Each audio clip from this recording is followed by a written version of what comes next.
श्याम सुंदर श्री यमुने महारानी की जय। काशी विश्वनाथ भगवान की जय। गौरा महारानी की जय। श्री गणेश जी महाराज की जय। सरस्वती मात की जय। खेड़ापति सरकार की जय। कुबेरेश्वर महादेव की जय। संत सद्गुरुदेव गौ माता की जय। चिंता संतान हंतारो यत्पदानो ऋणवा स्वयं तनीचार्यानं प्रणमामि मुहुर्मुहुः। यदुमृतो जन्तुः सर्वदुःखातिगो भवेत् तमं सर्वदा वन्दे श्रीमद्वल्लभनन्दनम्। अज्ञानतिमिरागास्य ज्ञानजयशलाकया चक्षुरुन्मीलितेन तस्मै श्रीगुरवे नमः। नमामि हृदये शेषे लीलाचिरब्धिशयनं लक्ष्मीसहस्रलाम्बिः सेव्यमानं कलानिधिं। चतुर्भीष्वचतुर्भीष्वचतुर्भीष्वतिभिस्तेवा षड्जायते योऽसो पञ्चदा हृदये मम। बोल विश्वनाथ भगवान की जय। ओम नमः शिवाय। ओम नमः शिवाय। ओम नमः शिवाय। ओम नमः शिवाय।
ओम नमः शिवाय।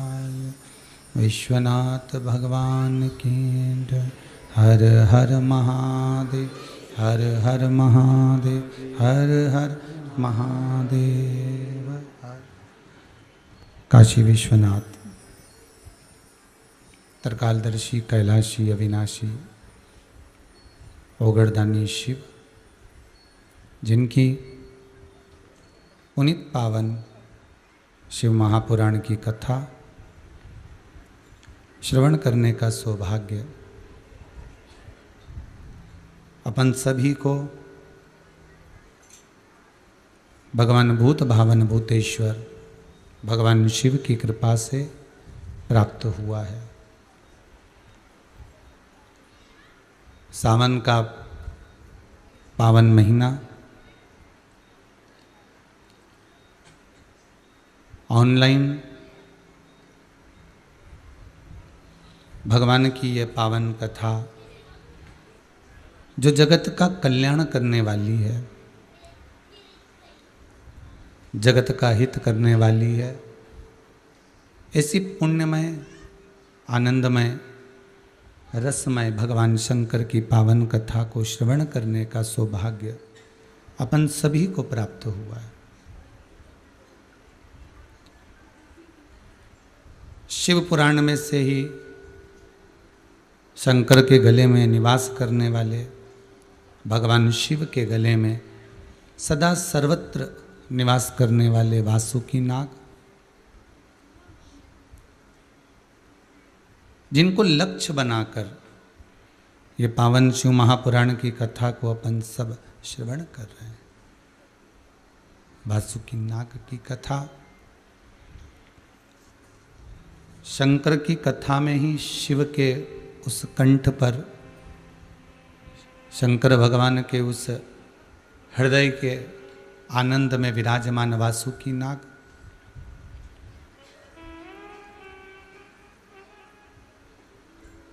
जिसको एक क्षण भी, एक पल भी भगवान अपने से दूर नहीं करते।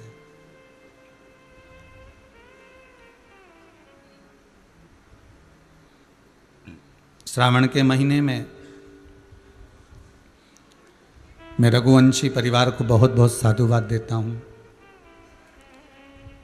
अपने पूज्य पिता श्री स्वर्गीय मोहन सिंह जी रघुवंशी, जिनकी स्मृति में श्रीमती उर्मिला जी रघुवंशी अपने पुत्र पुत्रवधू के साथ श्री चंद्रशेखर मोहन सिंह जी रघुवंशी, श्रीमती बहुरानी मंजुला जी रघुवंशी खरगोन मध्य प्रदेश से हैं, जो इस पावन शिव कथा को जनमानस तक, संपूर्ण विश्व तक आस्था चैनल के माध्यम से, फेसबुक यूट्यूब के माध्यम से इस कथा को जनमानस तक पहुंचा रहे हैं। भगवान की कथा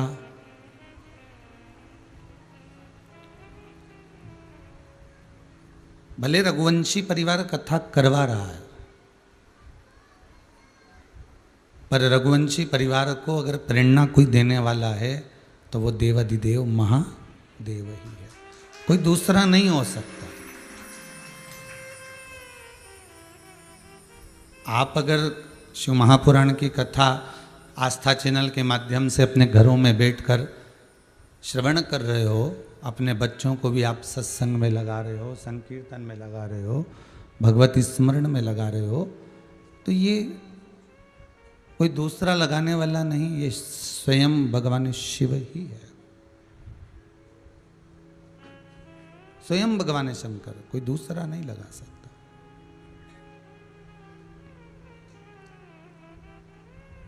और जब तक वो करुणा ना करे, जब तक वो कृपा ना करे, जब तक वो दया ना करे, एक पग भी चलना, हम सोचें कि भगवान की चौखट तक पहुंच जाएं, भगवान के दरवाजे पर पहुंच जाएं, पर एक पग भी चलना बड़ा कठिन है।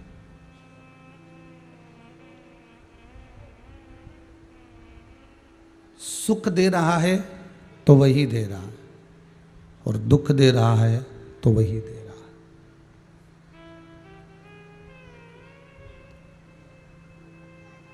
मेरा भोलेनाथ, मेरा शंकर, मेरा त्रिकालदर्शी, मेरा कैलाशी, मेरा विनाशी, मेरा शिव,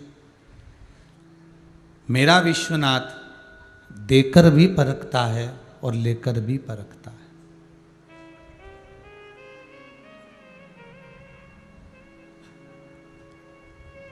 आपको वो दे भी रहा है, तो देकर परखता ये है कि ये भगवत भजन में लगा है कि नहीं लगा, ये स्मरण कर रहा है कि नहीं कर रहा, ये नाम कीर्तन नाम जाप में डूबा है कि नहीं डूबा है, वो दे के भी परख रहा है। और लेने के बाद भी वो परखता है कि मान लो मैंने इससे छुड़ा लिया, इससे मैंने कुछ खींच लिया, इससे मैंने कुछ ले लिया, फिर ये मुझे भजन करना छोड़ा तो नहीं है, कहीं दूसरी जगह भटक तो नहीं रहा है, संसार सागर में कहीं यहाँ वहाँ जा तो नहीं रहा। दुनिया के लोगों की एक आदत रहती है, यहाँ से काम नहीं हुआ वहाँ चले गए, वहाँ से काम नहीं हुआ वहाँ चले गए, वहाँ से काम नहीं हुआ फिर कहीं चले गए, आखिरी में वो जाते जाते जाते जाते जाते जाते फिर किसी अन्य धर्म में पहुँच जाते,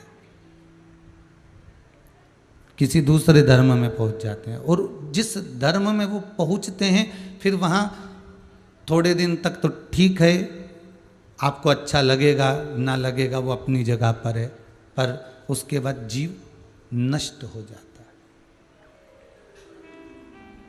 फिर उस जीव का कोई सुख नहीं रहता।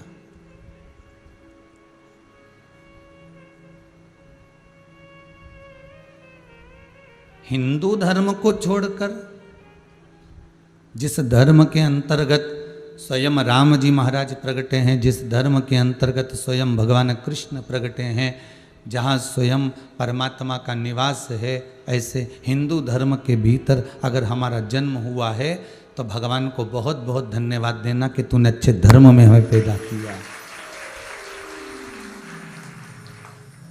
इस धर्म के अंतर्गत हम किसी की बलि नहीं चढ़ाते, इस धर्म के अंतर्गत हम किसी को हम अपयश नहीं देते।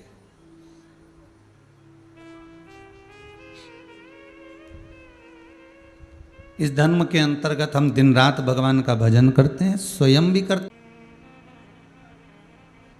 स्वयं भी जप रहे हैं और हम दूसरे को जपाने का मौका भी दे रहे हैं कि आप जपो, आप भजन करो, आप कीर्तन करो, आप नाम जाप करो, आप मंत्र जाप करो, आप स्मरण करो, आप भगवान की भक्ति में डूबो।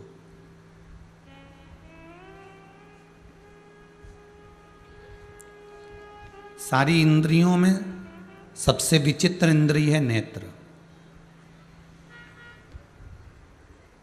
और ये नेत्र रूपी जो इंद्रिय है ना, ये किसी न किसी रूप में हमको भटकाने का प्रयास करती है, और जब ये इंद्री भटकाती है तो मन को भी विचलित कर देती है।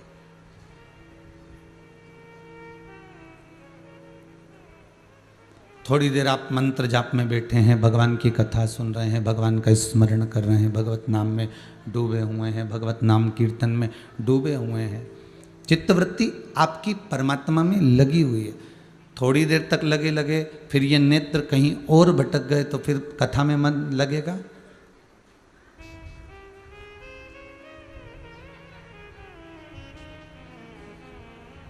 एक श्रवण, एक नयन, तीसरे नंबर पर है ये मुख, ये तीसरे नंबर पर आ गया।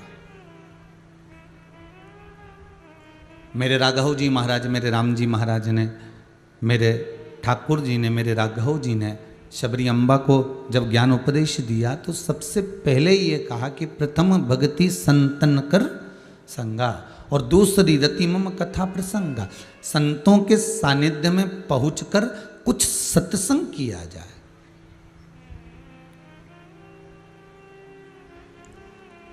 संतों के सानिध्य में पहुंचकर कुछ दर्शन किया जाए।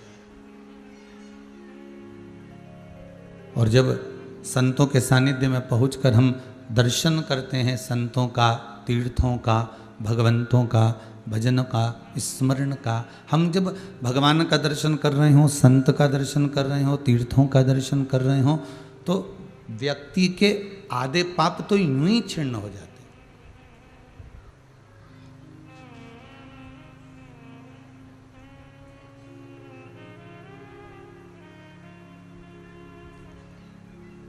ना जाने कितने पाप तो व्यक्ति के यूं ही चले जाते। और जब दर्शन मात्र कर लिया तो अब गुरु के जो शब्द हैं, उसको श्रवण किया जाए। वेदों के जो शब्द हैं, शास्त्रों के जो शब्द हैं, उनको हम श्रवण करें और परमात्मा को अपने भीतर उतारें।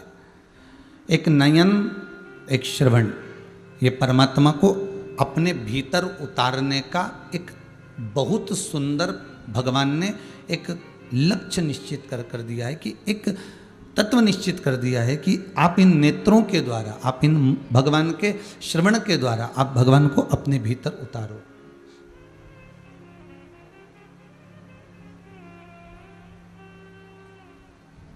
पर हमने ये दोनों इंद्रियों को बेकार कर लिया कि नेत्र दिए रे तूने दाता बन कर, कभी नहीं दर्श कियो, दयालु मैंने अवगुण बहुत कियो।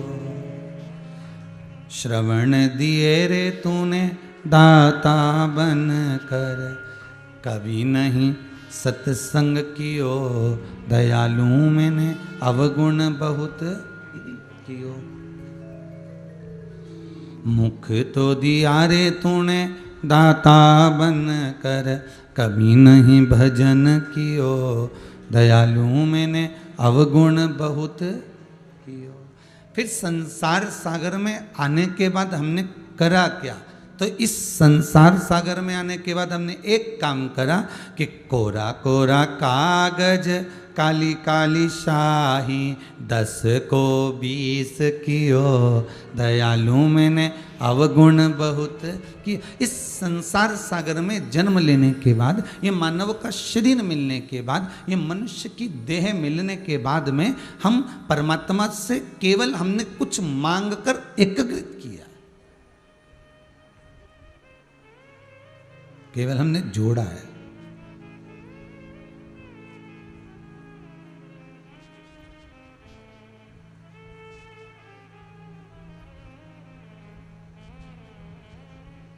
बहुत अंतर है महाराज।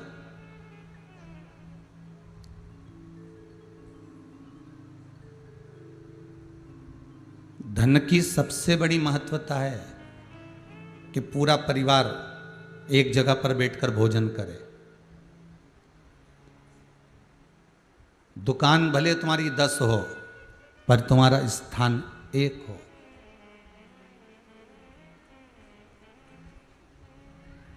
दुकान भले तुम्हारी 10 हो, पर जहाँ भोजन करने के लिए जब आप बैठे हो, भोजन करने के लिए आप जब विराजमान हो, तब एक सारा परिवार एक साथ बैठकर, सारा कुटुंब एक साथ बैठकर, सारा परिवार एक साथ बैठकर भगवान का भोजन, जो प्रसाद है ठाकुर जी का भोजन प्रसाद है, उसको ग्रहण कर रहे हो।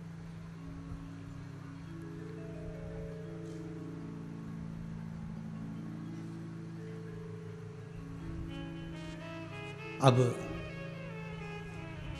भले 50 दुकान से कमा कर लाओ, पर बैठकर भाई बंधु कुटुंब कबीला नाते रिश्ते जितने भी हमारे साथ में, सब एकाग्र होकर एक साथ बैठकर भोजन को ग्रहण कर।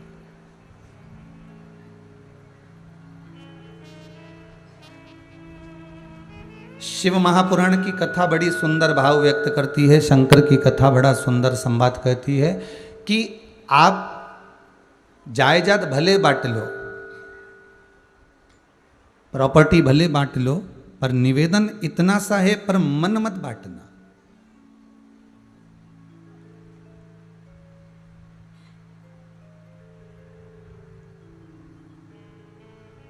आप प्रॉपर्टी भले बांट लो, आप जायदाद भले बांट लो, पर इस मन को मत बांटना। क्यों? क्योंकि मन अगर बट गया, मन अगर बट गया, तो फिर तुमने जो प्रॉपर्टी बांटी है उसका कोई मोल तत्व नहीं है, उसका कोई महत्व नहीं है। मन नहीं बटना चाहिए। इस मन को एकाग्र कर कर, मन को एक जगह पर स्थिर कर कर भगवान शिव की भक्ति को धारण कर लेना, तो ये जन्म भी सुधार लेना और वो जन्म भी सुधार लेना। मनुष्य की देह मिली है तो ये जन्म तो तुम्हारा, तुम संवारने के लिए ही तो पैदा हुए हो। अपने को जन्म मिला ही काहे के लिए? मानव का शरीर काहे के लिए मिला? ये केवल इस मानव शरीर में हमको केवल यही तो संभालना है कि ये जो पूर्व में कर कर आए हैं, तो मनुष्य का शरीर मिला है भजन करने के लिए, दान करने के लिए, पुण्य करने के लिए, सत्कर्म करने के लिए, नाम जाप करने के लिए, नाम स्मरण करने के लिए। ये मानव की जो देह मिली है, ये हमको पुण्य करने के लिए मिली, सत्कर्म करने के लिए मिली। और यदि हम इस देह से सत्कर्म ना कर पाए, भजन ना कर पाए, कीर्तन ना कर पाए, स्मरण ना कर पाए, नाम जाप ना कर पाए, तो फिर ये मानव की देह किस काम की? आज रघुवंशी परिवार में यहाँ लॉकडाउन के चलते हुए जितनी भी कथा जो ऑनलाइन हुई है, उसमें से बहुत सारे यजमान कथाओं में लॉकडाउन के कारण नहीं पहुंच पाए, पर कुछ यजमान जिनकी कथा थी वो आए। जैसे रघुवंशी परिवार आया, पहले सोमानी परिवार आया था, फिर चंडीगढ़ वाला अग्रवाल परिवार आया। तो हमने एक चीज देखी रघुवंशी परिवार की, पूरी कथा के अंतर्गत इन्होंने जो कथा का रसपान किया है, इन्होंने जो कथा का स्मरण किया है, वो बड़े दिल से किया है, मन से।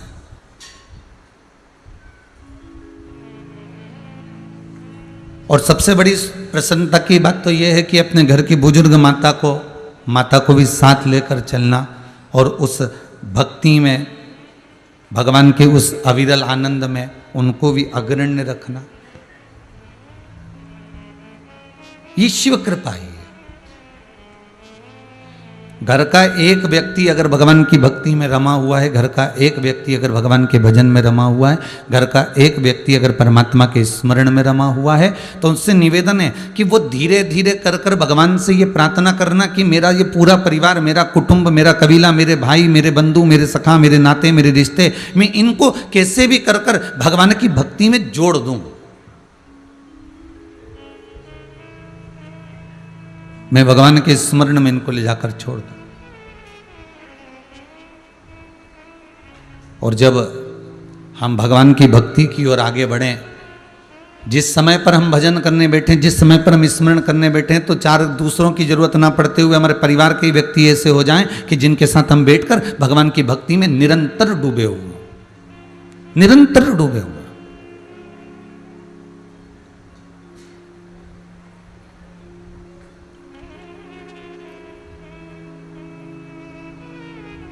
भोजन तो भोजन, आज के जमाने में तो लोगों ने घर के पूजन को भी बांट लिया। सत्यता की बात कह रहे हैं। बड़ी बहू जिस कमरे में रहती है वो सेवा अलग कर रही है, छोटी बहू जिस कमरे में रह रही है वो सेवा अलग कर रही है, मंझली बहू जहां रह रही है वो सेवा अलग कर रही है। अब एक घर में 3-4 ठाकुर जी हैं, अब एक घर में 4 भोलेनाथ जी हैं, एक घर में 3-4 भोलेनाथ जी, 3-4 ठाकुर जी, ऊपर अलग हैं, साइड में अलग हैं, नीचे अलग हैं, पीछे अलग हैं।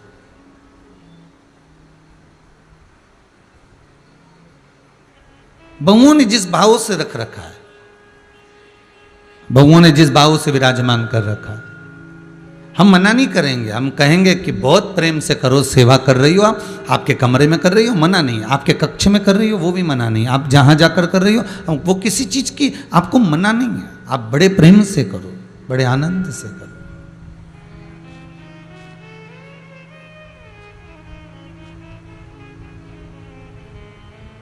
पूजा का घर और रसोई घर, ध्यान दीजिएगा। पूजा का घर, रसोई घर, पितरों का परिंडा, पानी का मटका, हंडा। शिव महापुराण की कथा कहती है प्रयास करना कि ये एक ही रखना।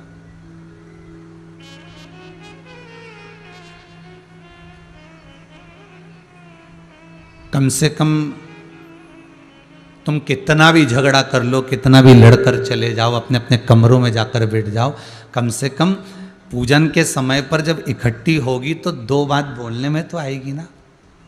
बात कब खत्म होती है? जब वो बोलने में आ जाता है कि हाँ साहब ऐसा हुआ, कोई क्षमा याचना विनती निवेदन ये वो कुछ बात। अब तुमने तो कह दिया मैं तेरा मुंडा ही नहीं देखूं, और मैं तो तुझे बस देखूं नहीं, तू मेरे सामने मत आना, मैं तेरे को देखूंगा ही नहीं और मैं तेरे को देखूंगी ही नहीं।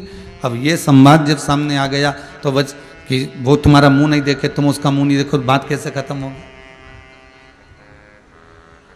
तो उस बात को भी तो खत्म करना पड़ेगा ना अपने को। पूजन का स्थान कितना होना चाहिए? एक। दूसरा, रसोई घर जम के बोलिए एक रखो। कितना भी क्लेश हो घर में, लड़ रहे हो ना, भोजन करने जब बैठोगे ना, आपस में कुछ तो बोलना होएगा ना।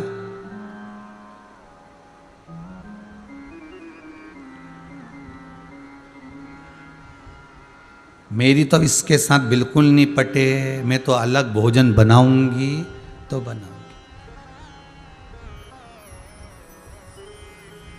कितना सुंदर संवाद है रामचरितमानस का, जरा कभी ध्यान दीजिएगा रामचरितमानस के उस संवाद की ओर अपना स्मरण लेकर जाइएगा। माता केकई माता कौशल्या जी के पुत्र राघव जी को, राम जी को वन भेज रही हैं।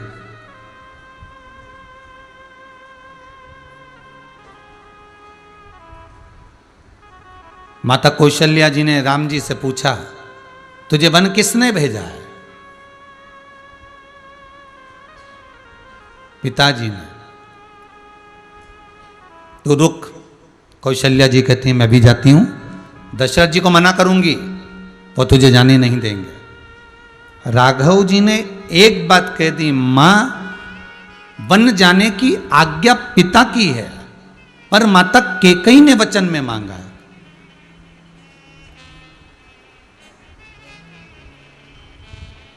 कौशल्या जी कहती हैं तो तुम तैयारी करो और जाने का है तुमको, रोकूंगी नहीं अब तुझको, दशरथ जी से भी जाकर कुछ नहीं कहूंगी, अब तो आप जाने की तैयारी करो और यहां से निकलने की पूरी पूरी तैयारी करो। तो राम जी ने कौशल्या मैया के जब शब्द सुने तो राम जी के हृदय में सबसे ज्यादा प्रसन्नता हुई, और प्रसन्नता रखकर माता कौशल्या जी से पूछा, मां तू मुझे वन जाने से नहीं रोकेगी? नहीं पुत्र। क्यों?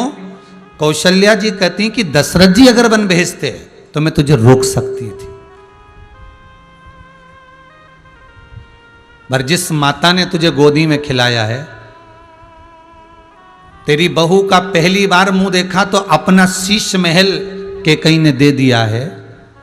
कोई जमीन जायदाद सत्ता प्रॉपर्टी धन केकई ने अपने पास नहीं रखा, जैसे सीता विवाह कर कर आई सबसे पहले उसी को दे दिया।